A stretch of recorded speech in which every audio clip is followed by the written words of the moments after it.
अगर हमारी प्रवृत्ति चिंतनशील होती है तो हम बहुत सारे विषयों पर और बहुत ही गहराई में चले जाते हैं। अभी एक बात दिमाग में आई कि एक आदमी, मात्र एक आदमी पूरे देश की दशा और दिशा दोनों बदल सकता है। एक आदमी पूरे देश की चौपट भी कर सकता है। हो सकता है क्या ऐसा?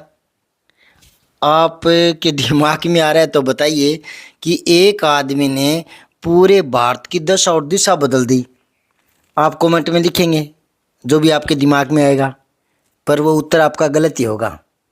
मैं जो कहना चाहता हूँ उसके लिए वीडियो को पूरा सुनना पड़ेगा।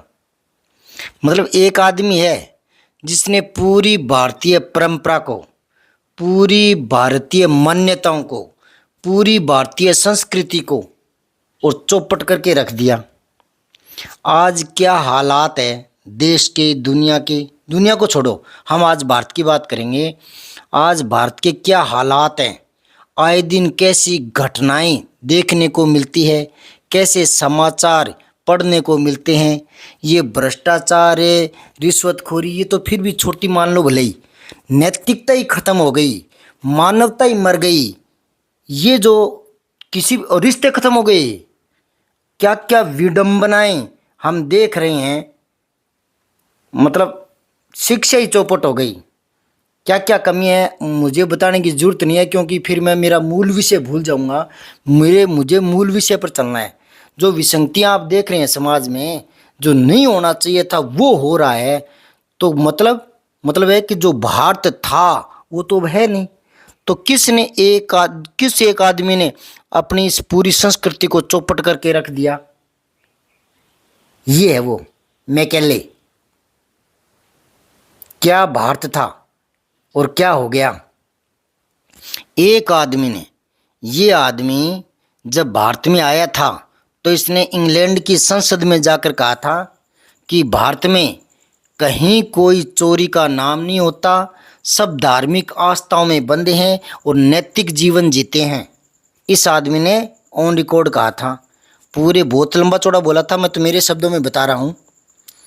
भाई राजीव दीक्षित के पास इनके रिकॉर्ड की पूरी कॉपी थी। वो वहाँ की लाइब्रेरी, वहाँ के संसद से निकलवा लाए थे, किसी दानकार के माध्यम से फोटोकॉपी दिखाया करते थे भाई राजीव दीक्षित। अब मैं ये बता रहा हूँ कि इस आदमी ने भारत को कैसे चौपट कर दिया। जो आदमी कहता था कि भारत में चोरी नाम की कोई चीज़ नहीं होती, कोई लोग ताला तक नहीं लगाते घरों में, वो भारत है जिसमें आस्था इतनी थी, विश्वास इतना था, भाईचारा इतना था, सहयोग, अपनत्व, दया, धर्म, इतना कुछ था। तो इसने संसद में कहा था, इंग्लैंड की संसद में, कि हम भारत को अधिक दिनों तक गुलाम नहीं बना सकते। अगर हमें लंबे समय तक भारत में शासन करना है तो हमें वहाँ की संस्कृति को चौपट करना पड़ेगा, वहाँ की मान्यताओं को, वहाँ के विश्वास को, वहाँ की आस्था को, सब कुछ को तोड़ना पड़ेगा। तो वो सब कुछ कैसे टूटती है आप बताएं, कैसे टूटेगी? कोई कानून बनाने से, कोई नियम बनाने से। और नियम भी बनाए तो कौन सा, कानून बनाए तो कौन सा? तो सबसे बड़ी जो चीज़ है जो किसी देश को या किसी आदमी को तरक्की की राह पर ले जाती है, या उसको मेंटेन रखती है, या उसकी प्रगति में मतलब और ज़्यादा सुधार लाती है, या उसके जीवन को और ज़्यादा सफल बनाती है, वो एक ही पद्धति है, वो है शिक्षा। तो इसने कहा था कि वहाँ की शिक्षा पद्धति को तोड़ दो, और उसने ये कॉन्वेंट स्कूल शुरू किए। पूरी शिक्षा पद्धति वहीं से भारत नष्ट होने लगा, क्योंकि सब कुछ शिक्षा पर ही है। शिक्षा हमारी दशा और दिशा बदल देती है बस। और उसने इसी पॉइंट को पकड़ लिया मैकेले ने, कि जब तक हम इनकी आस्थाओं को नहीं तोड़ेंगे, इनकी शिक्षा पद्धति को नहीं बदलेंगे, तब तक हम भारत को गुलाम नहीं बना सकते। और उसने ऐसा कर दिखाया।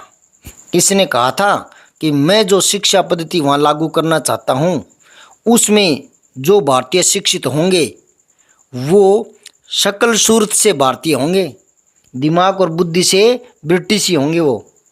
तो इसने अपनी पूरी संस्कृति भारतीय संस्कृति में थोप दी। भारत चौपट हो गया। आप यूं सोच रहे हो कि बात कहाँ चौपट हो गई, ये नहीं।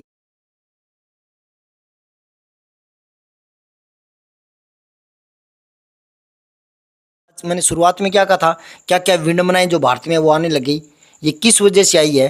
पूरी पूरी परंपरा जो है ना वो 1 मिनट में नहीं बदली है। इसके पीछे जो शिक्षा का ढांचा बनाया गया उससे ये विकृति आई है। यहाँ मैं यूँ नहीं कहना चाहता शिक्षा नहीं होनी चाहिए थी, अरे इससे पहले जो शिक्षा थी ना भारत में, जो नैतिक शिक्षा पर भी आधारित थी, मानवीय दृष्टिकोण मूल में रहता था उस शिक्षा के, जो गुरुकुलों में पढ़ाई जाती थी। नालंदा विश्वविद्यालय नाम सुना होगा आपने, विश्व के लोग वहाँ आकर विद्या अध्ययन करते थे और क्या क्या सब्जेक्ट वहाँ पढ़े जाते थे अगर आप सर्च करके देखोगे तो आपको पता लग जाएगा, ज्ञान विज्ञान सब कुछ। लेकिन उनके मूल में नैतिक दर्शन और नैतिक जीवन और मानवीय समाज और मानवीय विचारधाराएं, ये सब कुछ उसके मूल में रहती थी। विज्ञान भी पढ़ते थे ना विद्यार्थी, तो एक मानवीय दृष्टिकोण और नैतिकता के संदर्भ में शिक्षित होते थे। वो संदर्भ आज बिगड़ कर रह गया है। भारत है कहाँ, भारत थोड़ी ही है। सब कुछ तो पाश्चात्य की नकल में हो रहा है। अरे एक छोटी सी बिंदु से बता देता हूँ, भारतीय नारी को देवी का दर्जा दिया गया है, अब कहाँ है वो रूप है। मैं सबकी बात नहीं कर रहा, मैं बदलते परिवेश की बात कर रहा हूँ। पैसे कमाने के लिए, रील बनाने के लिए इतनी नग्नता, ये एक बिंदु छुआ है मैंने, बिंदु बहुत हैं। कहाँ कहाँ विकृति आई है मुझे बोलने की जरूरत नहीं है, सारा बोलूँगा तो बोला भी नहीं जाएगा और वीडियो ही बहुत लंबा हो जाएगा। हमने देखी भी हमारी दादियों को, हमारी नानियों को, बड़े बुजुर्ग जब गली में से गुजरते थे ना तो हमारी माताएं, हमारी दादियाँ दीवार के पास किनारे तरफ हो जाती थी। इतना उसको मारवाड़ी में बोलते हैं कान कायदा, बड़ों का कान कायदा इतना रखती थी वो, इतनी शर्म हया लाज रखती थी। और पुरुष भी उतनी मर्यादा में रहते थे, पुरुष भी 10 कदम दूर हट जाते थे। तो ये जो परंपरा थी ये भारत की, मैं तो एक विशेषता बताइए भारत की, बहुत सारी हैं। दया करुणा ममता, ये तो भारतीय मान्यताओं के मूल में रहता था।